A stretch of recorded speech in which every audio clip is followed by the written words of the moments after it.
the biggest jeopardy seems to be in the top 8 of the league, especially after Aston Villa beat Nottingham Forest 2-1. That will be obviously our main focus this week, I think, especially when you consider Villa's chase for the top 4 and Nottingham Forest looking in jeopardy maybe of losing their place. We'll have that discussion, I think, and probably start there straight away, especially since we've got Miles here in the room with us in his Villa colours, ready to be let out and unleashed and talk about how great Villa have been in the last few games, in the last few weeks even. It's been a fantastic run for Villa, hasn't it, Miles? And I think it's something we've talked about weekly, it feels, in every competition you've competed in, how the excitement is beginning to build. But I think as teams around you in the league especially start to kind of fall away and you win big games like this, it feels much more, realistic now that you can catch the likes of Forest and maybe get top 4, top 5 and keep that Champions League momentum going, doesn't it? How are you feeling after this game? Yeah, ecstatic. It's such a good result for us after a really good week.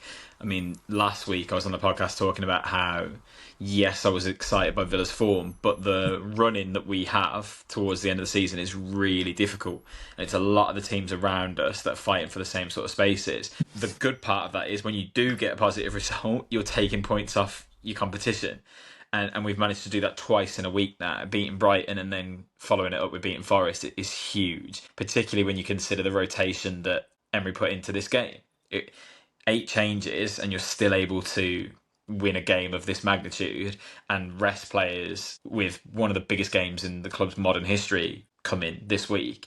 That's a fantastic thing. And yeah, we are right in the heart of the conversation again now. And there was a few weeks ago where I was a bit worried that we weren't going to be able to put anything into the league campaign and everything was going to be on these cup competitions. Now it's about balancing all 3. And we know that Emery's pretty good at doing that. Yeah, I think you were touched on it there with the rotation of the squad. 8 changes is cause for concern, I think, for most clubs, but you looked at that starting 11 and it was still really strong. And Dave, I think that's a sign of where Villa have kind of really nailed it almost. This, I don't want to speak too soon really and jinx it, but they've nailed this kind of challenge, haven't they, of competing on all fronts and way better than most clubs have or have attempted to in previous seasons.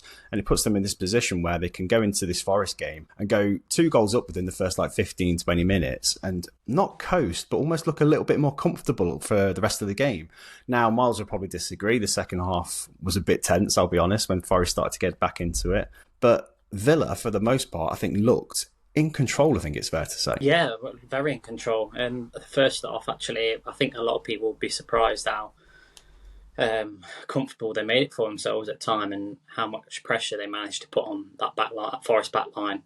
Obviously, we mentioned a couple of absentees in that side, but I just thought that the way that they used those attacking players, Morgan Rogers, I thought, particularly in the first half, I thought it was outstanding and just really kind of bullied that Forest defence. But yeah, this is the first time, isn't it, in so long, is it, that they've managed to win 7 games, is it, consecutively in all competitions? I think the last time they did that, they were in the Championship. So, I mean, it must be a very sort of strange feeling for Villa fans to have this kind of consistency and going on. But I mean, I said to you both last night, I think it's a good sign that, to be honest, especially in the second half. I mean, I made it known to you, I thought they didn't play that well. But it's always a good sign that you're winning when you're not playing particularly well and you're grinding results out. And that's exactly what they managed to do in the second. Yeah, it was tense at moments, wasn't it? Especially when, obviously, Jota's goal went in and I think Murillo hit the bar, didn't he? There was a few tense moments where Elanga maybe on the break should have done better. He did it to United in midweek, didn't he? And you were like, is he going to do it again? But Villa held firm, stayed relatively calm, I think, even though you probably weren't, Miles. But the quality of the goals, I think, first of all, let's just pay kind of some kind of respect to the finish from Morgan Rogers and the ball from Tielemans for the first goal. That's before we get onto the second goal. The first goal was just beautiful, wasn't it? What a passage of play. Yeah, the touch to bring it into his stride as well. It's perfect. It couldn't have been any better. And then the power that he gets behind it just means that Sells doesn't stand a chance. And we are talking about one of the best goalkeepers in the league this season. I think Villa were really good at exploiting the space in Forest's kind of changing system. I know that Forest have rotated between a back 4 and back 3 at various points in the season. And obviously they're not helped by the fact that they had Moreno missing through his parent club kind of loan clause.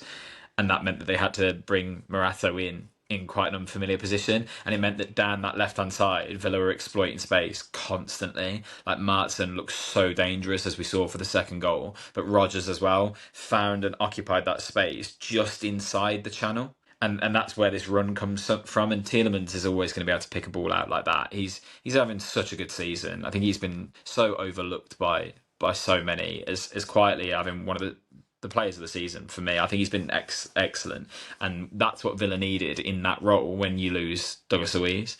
So yeah, that's really encouraging that we were still producing moments of that quality. And I know you said, like, we'll talk about the first goal. The second goal as well showed it, because Maatsen comes into the side, and for the first half in particular, when Villa were attacking more than Forest for the majority of it, he found himself so much space and the confidence to take anyone on. I mean, he turns Yates inside out for the second goal. That's again a really positive sign, because Luca Dean's a player that we've raved about on this podcast this season. So the options coming through and the clinical nature of the forwards, that's what Villa are trying to build.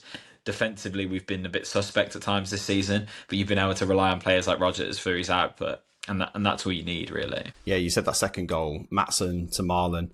Marlon again scoring and making you forget who John Duran even was, I think, at this rate, and just happy you've got the money in the bank. But Dave, looking at Marlon scoring, obviously Asensio and Rashford playing superbly as well. We have to ask the question, don't we? And I hate to kind of be hyperbolic about it, but it feels like one of those January transfer windows where you go, that's how it's done, that's what you need to do. It's such a smart set of players, and the right players for the right situation Villa are in, isn't it? Definitely. And I think you looked at it before, was it December time? I think they had a little bit of a rough period just around Christmas. I think those additions have come in timely, really.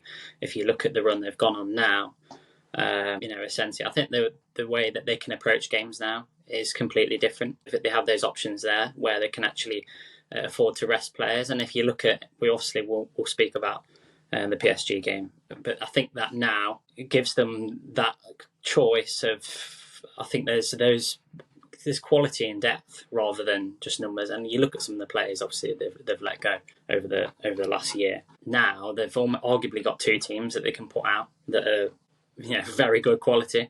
And I think it's come at a perfect time for them, because if you look at the run, we mentioned it last week, didn't we? There's some of the games they've got coming up. I think they've got Newcastle, which, let's be honest, that if they win that, they're in a very good position. Then I just think that, to be honest, if you look before Christmas, I thought I struggled to see them getting top 4 or top 5. And I'm sure Miles probably thought the same. I'll let you interject there, Miles. Yeah. Do you think that's a fair assessment? Yeah, absolutely. I think there was a period where the business in January seemed quite quiet as well around what we needed. We were screaming out for defensive reinforcements, and we only got Disasi last minute and Garcia as well. And then all of a sudden these deals for Rashford and Asensio become available once Duran's moved on. And yeah, as good a player as John Duran is, and he'll go on to have an excellent career, I'm sure he won't remain in Saudi for the duration of it. The additions we've been able to make by moving him on have made us a much better side.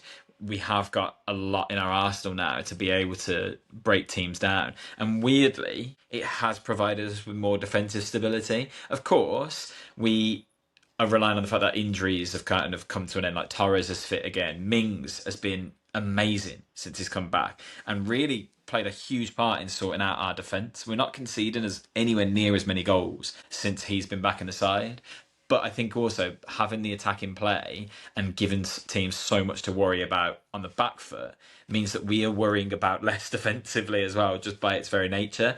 And in this game, they almost invited the opposite on themselves, because we've seen Forest this season, I think they average about 40% possession in every game. Well, Villa gave them just under 50 in this one and said, well, go on then.